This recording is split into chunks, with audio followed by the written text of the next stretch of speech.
तो कैसे हैं आप सभी लोग? उम्मीद करता हूँ आप सब ठीक होंगे और अपनी जो आगामी प्रतियोगी परीक्षाएं हैं उनकी तैयारियों में आप जुटे हुए होंगे, क्योंकि उत्तराखंड में इस समय काफ़ी पदों पर विज्ञप्ति निकली हुई है।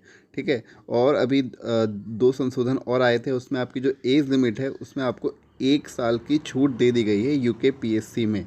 आप वो जो विज्ञप्ति है यूकेपीएससी की साइट से जाके उसको डिटेल में पढ़ सकते हैं। ठीक है। तो वो आपको एक अच्छा मौका मिला है जिनकी एज छूट रही थी। और आज हम यहाँ पे बात करने वाले हैं जो उत्तराखंड में नए पदों पर विज्ञप्ति निकली है, उसमें योग्यता क्या है, आयु क्या है और किस विभाग में और कितने पदों पर विज्ञप्ति निकली है, हम यहाँ पर उसके बारे में यहाँ पर बात करने वाले हैं। तो अगर आपने वीडियो को अभी तक लाइक और अगर आप इस चैनल पर पहली बार हैं तो चैनल को सब्सक्राइब जरूर कर लें। तो चलो बात करते हैं हम आज की वीडियो के बारे में। तो सबसे पहले हम जान लेते हैं इसकी जो ऑनलाइन आवेदन पत्रक भरने की जो प्रारंभिक तिथि है वो है आपकी 28/8/2021 से आप फॉर्म भर सकते हैं। और जो अंतिम तिथि है आपकी वो है 10/9/2021। तो ये आपकी प्रारंभिक और अंतिम तिथि हो गई। ठीक है। अब बात करते हैं यहाँ पर हम जो आपका जो परिणाम होगा वो आपका कब आएगा? 24 नवंबर 2021, यानी कि आपको समझ लीजिए पेपर ही कितनी जल्दी आपका हो सकता है। ठीक है। तो इन्होंने ज्वाइनिंग के लिए रिपोर्ट करने की तिथि अभी आपको दे रखी है, ये सारी चीज़ें हैं इसके अंदर। अब हम देख लेते हैं यहाँ पर कितने पदों पर विज्ञप्ति निकली है। ये आपकी देखिए यहाँ पे मैकेनिकली टेक्निकल पोस्ट हैं यहाँ पे सारी। ये है मैकेनिकल के लिए है यहाँ पर आपकी 23, टेक्नीशियन अप्रेंटिस 17 यहाँ पे लिखा हुआ है। जो आपकी जो इसमें न्यूनतम योग्यता है वो आपकी होनी चाहिए मान्यता प्राप्त संस्थान से संबंधित ब्रांच में नियमित अभ्यर्थी के रूप में दिसंबर 2018 या उसके बाद ग्रेजुएट, यानी कि आपको बीटेक या बीई आप पास होने चाहिए। यह है मैकेनिकल प्रोडक्शन इंडस्ट्रियल के लिए आपकी न्यूनतम योग्यता। और जो इसमें आपकी आयु सीमा है वो देखो इसमें यहाँ पे दी हुई है 18 से 27 वर्ष सामान्य वर्ग के लिए। ठीक है। और पिछड़े वर्ग के लिए जो आपकी आयु सीमा दी गई है वो है 30 से 32 वर्ष। ठीक है। और भी इसमें आप देख लीजिए आप कौन सी कैटेगरी के अंदर आते हैं, उसमें आपको छूट यहाँ पे दी गई है। ठीक है। और इलेक्ट्रिकल के लिए जो वैकेंसी आपकी जो वो हैं ग्रेजुएट अप्रेंटिस के पद हैं वो हैं 8। और टेक्नीशियन आपके जो हैं टेक्नीशियल वोकेशनल अप्रेंटिस के पद हैं 4। इलेक्ट्रॉनिक्स के लिए हैं 4। ठीक है। ऐसे ही इसके लिए हैं 1। आप ये देख सकते हैं यहाँ पे कंप्यूटर के लिए 1 है और इसके लिए यहाँ पे 0 है। ठीक है। तो ये आप यहाँ पे देख सकते हैं रिक्तियों की संख्या। और जो टोटल पद हैं वो हैं आपके कितने?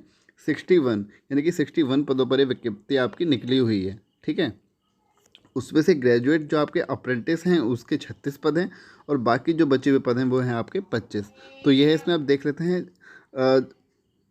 इसके बारे में यहाँ पर ये तो मैं BHEL ये तो मैंने आपको बता ही दिया है। BHEL हरिद्वार में ग्रेजुएट टेक्नीशियन के 2000 अप्रेंटिस नवंबर 2021 बैच तो ये निकला हुआ है। ठीक है। ये मैंने आपको यहाँ पे बता ही दिया है। अब बात कर लेते हैं यहाँ पे चयन प्रक्रिया के तहत उपर्युक्त रिक्तियों को सर्वप्रथम उत्तराखंड राज्य के अभ्यर्थियों द्वारा ही भरा जाएगा। ठीक है। सर्वप्रथम उत्तराखंड राज्य के अभ्यर्थियों द्वारा ही भरा जाएगा। तत्पश्चात अगर रिक्तियां बच जाती हैं शेष रिक्तियों को अन्य राज्य के अभ्यर्थियों द्वारा भरा जाएगा। तो ये अच्छी बात है उत्तराखंड के अभ्यर्थियों के लिए। उपर्युक्त रिक्तियों की संख्या अनुमानित है तथा अंतिम आकलन के आधार पर इनमें परिवर्तन भी संभव है। ठीक है। आगे लिखा हुआ है इसमें आपको और क्या क्या बोला है, देखो यहाँ पे प्रशिक्षण अवधि board of apprentice training Kanpur द्वारा दिए गए निर्देशानुसार 1 वर्ष की आपकी होगी। सभी अभ्यर्थियों को MHRDNATS पोर्टल पर पंजीकरण होना अनिवार्य है। ठीक है। ये आपका एक पोर्टल है, इस पर आपका जो पंजीकरण है वो उन्होंने कंपलसरी बता रखा है। ठीक है। और यहाँ पे जो मेन बोला हुआ है अन्य पिछड़ा वर्ग के अभ्यर्थियों को, यानी कि जो आपके OBC आते हैं उसके उनको 1/4/2020 से पुराना अथवा प्रमाण पत्र पर दिए गए मान्यता तिथि समाप्त होने के बाद जाति प्रमाण पत्र आपका मान्य नहीं होगा।